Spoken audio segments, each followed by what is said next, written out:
Hi friends, మీకు ఈరోజు నేను ఒక చిన్న టిప్ చెప్తాను.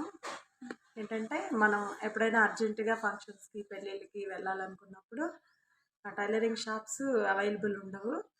ఆ టైంలో మనం ఆ జిగ్జాగ్ మిషన్ మన ఇంట్లో లేదనుకోండి, జిగ్జాగ్ చేత్తోనే ఎలా చేసుకోవాలో, అంచులు ఎలా కుట్టుకోవాలనేది పీకో అంటారు కదా, పీకో కానీ జిగ్జాగ్ కానీ చే చే శారీ కానీ చున్నీకి కానీ అంచులు ఎలా కుట్టుకోవాలి, జిగ్జాగ్ సేమ్ జిగ్జాగ్ ఎలా వస్తుందో అలా వస్తుంది. మీకు అది ఒకసారి చూపిస్తాను, అది చూడండి. ఫస్ట్ మీరు క్లాత్ని అంచు సైడ్, మీరు ఎటువైపు అంచు కుట్టాలనుకుంటున్నారో అటు సైడు మీరు ఇలా తీసుకున్న తర్వాత క్లాత్ని ఇట్లా అంచులు వేయాలనుకుంటారు కదా, ఇట్లా ఈ 4 వైపులు నేను మీరు క్లాత్ మీద చూపిస్తున్నాను. మీకు మీరైతే ఇలా ఫోల్డ్ చేసుకోండి. సూదిలో దారం ఇలా ఒక ప్యాట్ వేసుకొని చూడండి, చూపించండి. ఇలా ఒక దారం పొట్టిగా ఒకటి పొడవుగా ఇలా వేసుకోవాలి. వేసుకొని ఒక దారానికి 4 నాట్ వేసుకోండి. వేసుకున్న తర్వాత క్లాత్ని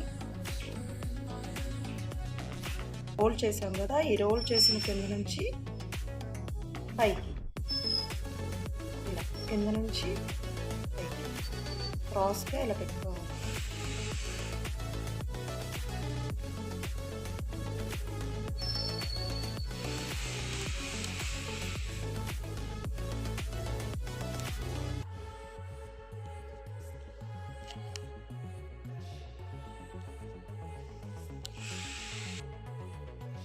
ఇలాగా చేసుకుంటూ రావాలి.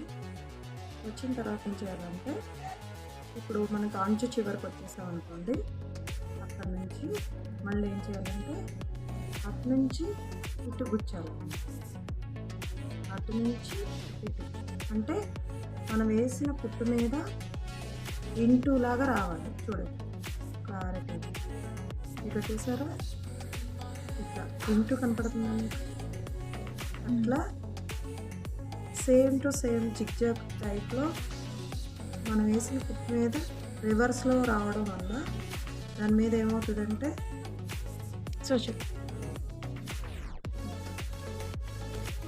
అటు నుంచి ఇప్పుడు ఇటు నుంచి ఎలా వెళ్ళామో అటు నుంచి రివర్స్ రావాలి. అప్పుడు ఏమవుతుందంటే అది రోల్ అయ్యి వేసేటప్పుడు కూడా చక్కగా స్టిక్గా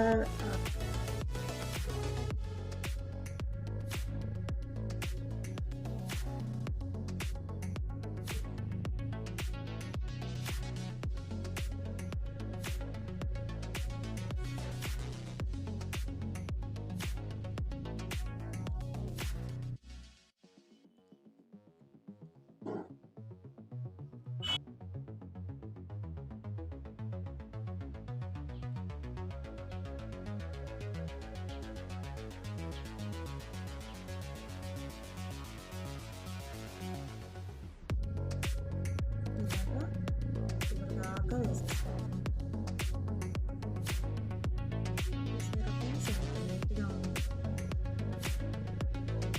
సేమ్కి మనం జిగ్జాగ్ మిషన్ మీద వేయించినట్లే వస్తుంది.